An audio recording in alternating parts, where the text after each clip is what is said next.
This is an LED power can with a fairly generously rated LED. It offers cold white and warm white. If I point this at the wall over there, and I've got this connected to a lighting desk, I'll turn this light off so you can see this better, but I'll aim it over at the garage door, which isn't the best surface for it, but you simply just have two channels. You've got the warm white and you've got the cold white.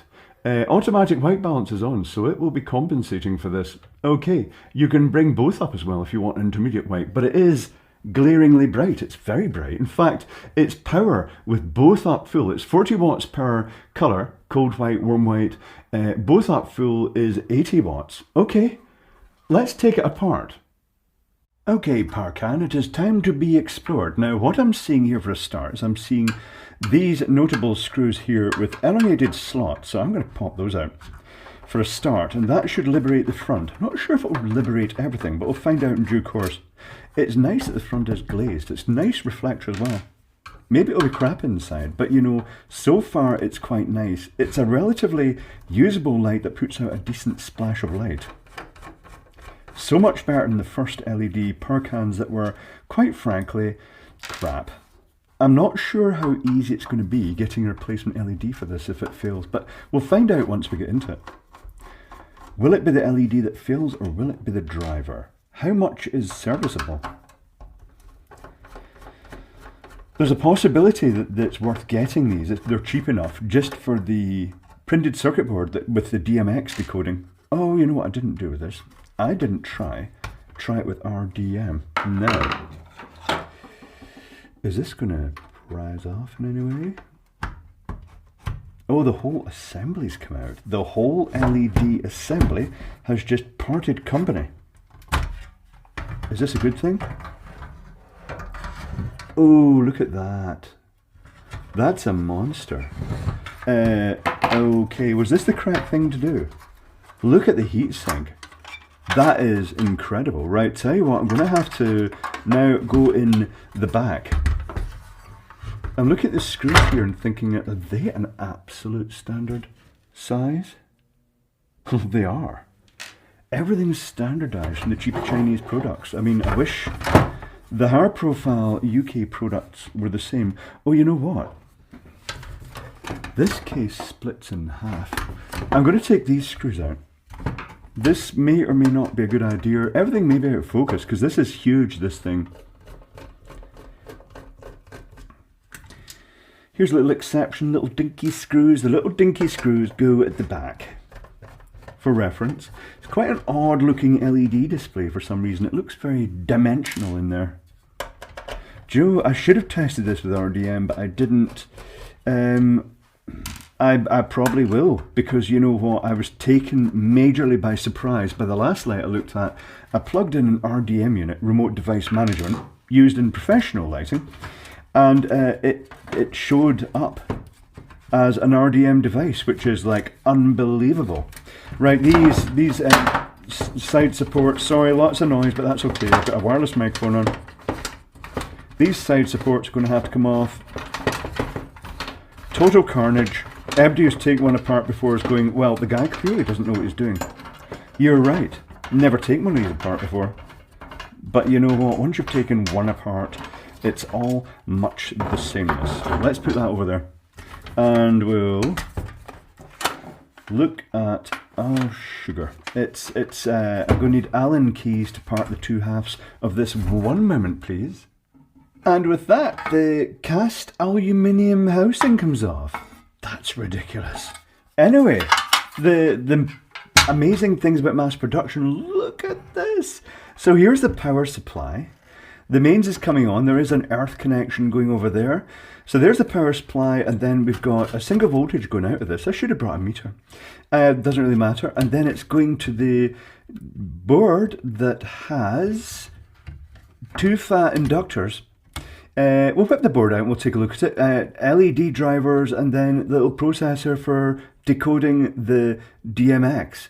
That's pretty amazing, right? Tell you what, before we go any further, I'm going to plug the RDM unit into this and see what happens.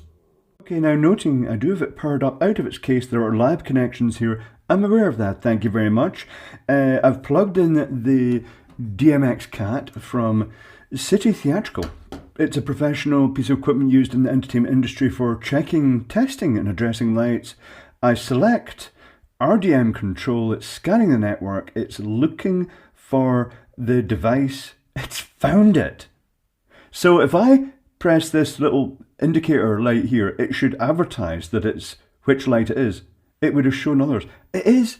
It's responding to RDM commands. You can set their DMX address. So I could delete that and say address 45, send it, and the unit should now have, it's just set the address. Look at that. I'll try and do this without blowing it up. Can you see the address has changed to 45? That's unbelievable that these cheap disco lights actually have like the professional RDM standard built in. What this means is that if you've got a rig full of these lights, and you can actually connect to the end of the DMX network and send RDM data. You can communicate with this device and your phone via Bluetooth, and you can go along the whole rig saying, you select whichever light show up, you select them in sequence, say, okay, that's address 46, and you type it in, and you can address the whole rig from a nice convenient position instead of having to go up there. That's pretty darn amazing. Pretty amazing indeed. So I'll just disconnect from that and I shall turn the power off. And we shall continue with the exploration. Okay, you know what? It's small enough now. We'll tell you what, I'll take the reflector off, we'll take a look at the LED, but then we'll go back to the bench and we'll explore the circuitry in detail. I have just unplugged the light, by the way, just so you know. And I'll unplug my unit. If you wonder why it's got this huge connection, it's the professional 5-pin to disco 3-pin adapter. These things are just amazing. It's also got a flashlight in it. It's worth mentioning, they're not cheap, but they are used in an industry where they pay their way very quickly. So there's the power supply. Is that all marked? It says live, neutral and protective ground. It's got them all marked off to the side here. Lovely. There's the power going out to that card. And I said I was going to take the cover off and we can then take a look at the LED and see how replaceable it is. I might go on AliExpress and see, are they available on AliExpress? How standardized are these? They look fairly standard. I'm going to screw in, just temporarily, a random screw from a completely different light. They're identical. Yeah, that's ridiculous that everything is so standardized. Live and learn from that, especially you, Italy, with your lighting products that all come out with different hardware in the same light and everything's different. Standardization is good. The Chinese have mastered this. Was that unfair to Italy? No, it's what they deserve. Just so many bad experiences with Italian products in the past. Great design, looks super stylish, terrible technology. So that is a very standard looking LED. It's got a little thermal sensor on it. Just a thermistor. Look, they've just mushed it right on like that. It's very crudely put on. But they have nonetheless mushed a thermal sensor on to detect when it's getting too hot. And it has the cold white in the middle and the warm white on the outside. So theoretically, you could fit on other LEDs in like that. I'll have to see if we can find round ones. But look at the heatsink and the fan that is going to come on when this little temperature sensor says it's getting hot in here. Right, tell you what, I'll get the circuit board out, back to the bench. More stable colour, you can see the colour temperatures wavering up and down. That's because it's set to auto at the moment, and if it's set to one of the manual choices, none of them are right, which is just really annoying. But not to worry, we can work on that. But anyway, in the meantime, let's go back to the bench. So one of the most notable things about the LED power can is the power supply. It's very beefy. It says it's capable. I actually powered this up and measured the voltage before realising it was written on top. Plus 36 volts at 5 amps. Plus it can also supply 24 volts at half an amp. Presumably that's on this connector and it's for things like cooling fans.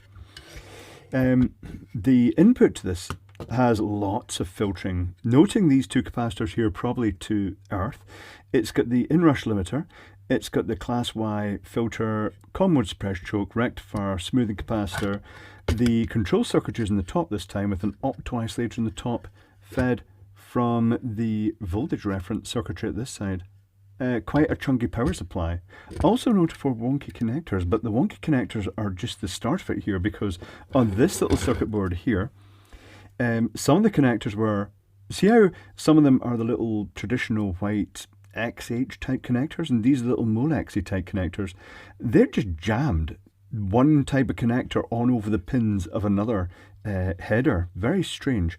But anyway, let's take a closer look at this, because I took a picture of this so we could examine it in more detail. Oh, before we take a look at that, for reference, I just looked on AliExpress. I said high power dual color LED, and up popped this 100 watt LED, configured as 10 by 10 LEDs for each color, with the cold white and warm white in the round arrangement. I wonder how good they are. There's a close-up of the little thermistor as well. Well, there's a close-up now. Interesting. I did measure the voltage across this. It was 25 volts, but I was doing it low current. 2.5 volts per LED is typical, so it probably is what they say, a 30 volt LED with the 10 by 10. Okay, let's take a look at that schematic. Well, not the schematic, the circuit board now. So let me walk you through this circuit board. We have the main processor. It's a CX32L003F8, which once again is an ARM Cortex processor. We have a CS1635, which is a dedicated display driver for driving the LED display in the back of that circuit board. Remember I said it had this strange three-dimensional motley look? That's this plastic film is all cloudy looking for some reason. Let's rip it off. Has it improved it? Yes, it has. It's made it look much nicer. Also, note the chunky buttons. They're on the other side of this board, just under here, actually. Anyway, we have a SIT3088E, and this is the RS485 driver chip for driving the network, because the DMX512, it's actually a data standard, whereas this actually converts that to the electrical standard, which is RS485. This little transistor is probably tied into the little microphone. No, it's not phoning home, it's just for audio response, because this light has many forms. See how only half the circuitry is populated here? The reason for that is that it's only using warm white and cold white, whereas it's designed to go red, green, blue and white. It's designed for a full RGB colour system. What else do we have here? We've got a little 5 volt regulator for the circuitry. That's fairly typical. We have got, these are the LED driver chips. They are OC5021B, and they're coupled with these MOSFETs here and these inductors here to actually, and these current sense resistors to regulate the current through the LEDs.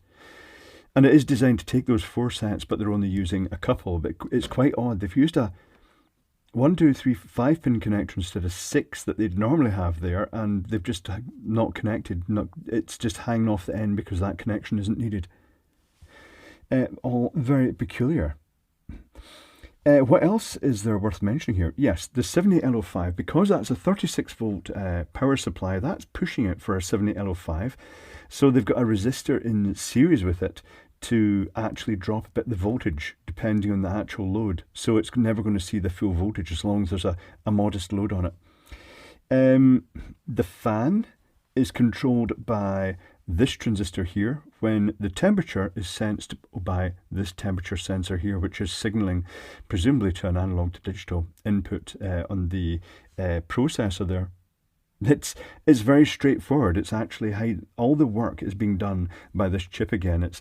And because this chip is standard amongst a lot of these types of lights, it's clear that there's one master software library just for all the lights that they just modify and fudge accordingly.